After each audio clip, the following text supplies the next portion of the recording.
మెయిన్గా విలేకరు డ్యూటీ చేయాలి. నేను ఒకసారి మీరందరూ ఏమనుకోకండి, నా బాధను వ్యక్తపరుస్తున్నా కాబట్టి నేను అనాల్సి వస్తుంది. నాణానికి బొమ్మ బొరుసు ఉంటుంది, మంచికి పక్కన చెడు ఉంటుంది, మంచోళ్ళు ఉంటారు చెడోళ్ళు ఉంటారు. ఒక రంగంలో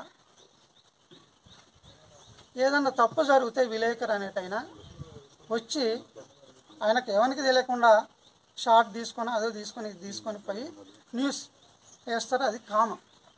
వచ్చి బేరసారాలు చేయడం, నైట్ 12 దాకా తిరగడం, నైటు 8-9 గంటలకు మా ఇంటికి వచ్చి భయభ్రాంతులకు సృష్టించడం, ఇది విలేకరులు చేసేటటువంటిది కాదు. ఇది కరెక్ట్ కాదనేటటువంటిది అంటున్నా. అలాగే ఈరోజు నా మీద చేసిన ఆరోపణలు అయితే అవి వాస్తవమైనటువంటివి. రైతులు ఉన్నారు, రైతులను అడగండి. సొసైటీ నుండి